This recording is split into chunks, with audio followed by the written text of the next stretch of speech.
مدرسہ بیت العلوم کونڈوا پونے اس official channel کو سبسکرائب ضرور کریں۔ یاد رکھیے، اس سے کسی ایک شخص کو نہیں، پورے مدرسے کو فائدہ ہوگا اور آپ کو اجر عظیم ملے گا۔ ہاں، تفسیر قرطبی میں اسی معنی کو اختیار کیا گیا، جیسے آج کل بے شمار اہل علم اس میں مبتلا ہے کہ اپنے دل میں ایک خیال کبھی اپنی غلطی سے کبھی دوسری قوم سے متاثر ہو کر گھڑ لیتے ہیں، پھر قرآن و حدیث میں اس کے مؤیدات تلاش کرتے ہیں، اور کہیں کوئی لفظ اس خیال کے موافقت میں نظر پڑ گیا تو اس کو اپنے حق میں قرآنی دلیل سمجھتے ہیں، حالانکہ یہ طریقہ کار اصولاً ہی غلط ہے، کیونکہ مومن کا کام یہ ہے کہ اپنے خیالات و خواہشات سے خالی الذہن ہو کر کتاب و سنت کو دیکھے، جو کچھ ان سے واضح طور پر ثابت ہو اس کو اپنا مسلک بنائے۔ جیسے آپ کو بتاؤں، الیکشن کا زمانہ آتا ہے تو بیچارے بغیر پیندے کے مسلمان بھی ساتھ میں ہو جاتے ہیں، جے جے کار۔ ایک آدھے اس کو مائک مل گیا، بولتا ہاں حب الوطن من الایمان، ہمارے نبی نے فرمایا۔ کیا فرمایا؟ کہ وطن سے محبت کرنا ایمان ہے۔ بالکل بنڈل حدیث ہے یہ ہمارے نبی کی حدیث نہیں ہے، اس کی اپنے گھر کی کسی نیتا کی حدیث ہے۔ اور یہ کون کرے گا؟ جس کے پاس علم نہ ہو۔ اس سے بڑا علم ہمارے پاس ہے سیاست کو ثابت کرنے کے لیے۔ جب تم میری کلپس دیکھیں گے تو تم کو پتہ چلے گا میں نے اس میں نبی صلی اللہ علیہ وسلم کے سیاسی پہلوؤں کو اجاگر کیا ہے، سمجھے کہ نہیں؟ اب جس کے پاس کچھ نہیں ہے اس کے دماغ میں ہے کہ صاحب کا اپنے پاٹمبا دینا چاہیے، صاحب کو اپنے کو ان کی کنونسنگ کرنا چاہیے، تو پھر اس کے لیے کیا ہے؟ اس کے لیے چلو بھائی ایک حدیث پکڑ کے لاتے، حب الوطن من الایمان، ایمان کی وطن سے محبت کرنا کیا ہے؟ ایمان میں سے ہے۔ بالکل غلط حدیث ہے، یہ جائے گا جہنم میں۔ ہاں، جس نے جھوٹی حدیث ایک بھی بیان کی وہ کدھر جاوے؟ کیوں ایسا کر رہا ہے؟ علم نہیں ہے۔ اور علم یہ ہے کہ ہر نبی نے اور ہر رسول نے اپنے وطن کی حفاظت کی ہے۔ اب آپ صلی اللہ علیہ وسلم نے 10 سال میں مدینہ منورہ میں رہے، اور غزوات جس میں رسول خود کمانڈر بن کر گئے، اور سرایا جس میں رسول نے دوسرے کو امیر بنا کر جماعت بھیجا، جاؤ ادھر نجران جاؤ، ادھر طائف جاؤ، فلانی جگہ جاؤ، وہ سرایا کیا ہے؟ وہ سرایا۔ ٹوٹل ملا کر 10 سال میں اللہ کے نبی نے کتنے؟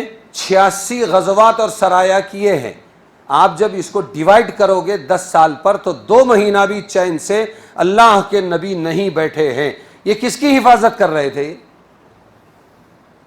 کائے کے لیے؟ لوگ مدینہ سے آ کر جڑ سے کاٹ کر مسلمانوں کو پھینک دینا چاہتے تھے، تو غزوہ خندق بھی آپ نے کیا، خندق کھدوائی۔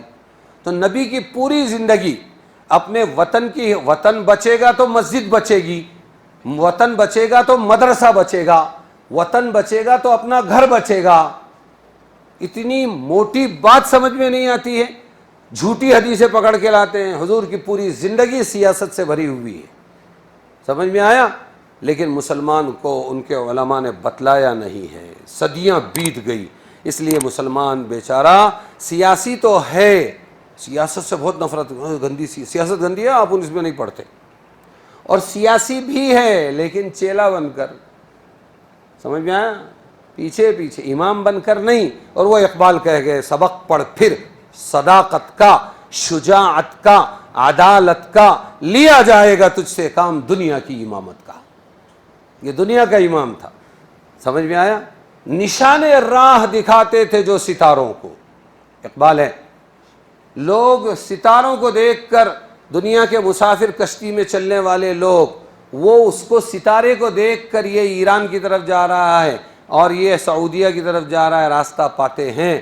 لیکن ایک وقت وہ تھا کہ مسلمان ستاروں کو راستہ دکھاتا تھا، اس کو کہا اقبال نے نشان راہ دکھاتے تھے جو ستاروں کو، ترس گئے ہیں کسی مرد راہ داں کے لیے۔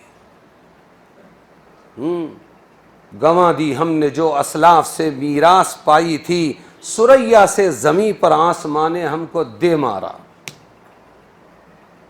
تو چھوٹی جھوٹی حدیثیں لانے کی ضرورت ہی نہیں. ہمارے نبی کی پوری زندگی بتا رہی یوتی کیا, اتحاد کیا آپ صلی اللہ علیہ وسلم نے یہودیوں سے, مشرکوں سے اور اعرابیوں سے, دیہاتیوں سے, اور صلح حدیبیہ کیا سب سے بڑے کھلے دشمن مکہ کے مشرکوں سے, تب جا کر چین سے اسلام پھیلایا ہے. اور ہم یہ اپنا کام نہیں ہے, یہ اپنا کام نہیں ہے, یہ اپنا کام نہیں ہے, یہ اپنا کام نہیں. پھر ہماری جگہ پہ بیٹھنے والے جو اہل نہیں تھے, اور پھر اس کے بعد وہاں سے 3 طلاق, اگڑم بگڑم سگڑم, فلانا, یہ دھمکا, ہمارے پہ دیا کرو, ہم کو اپنے دین پر چلنے دو. کیسے چلنے دیں گے؟ ہم کو ان سے وفا کی ہے امید جو نہیں جانتے وفا کیا ہے. میر کیا سادہ ہے, بیمار ہوئے جس کے سبب اسی عطار کے لڑکے سے دوا لیتے ہیں. بیمار ہوئے جس کے سبب اسی عطار کے لڑکے سے دوا لیتے ہیں.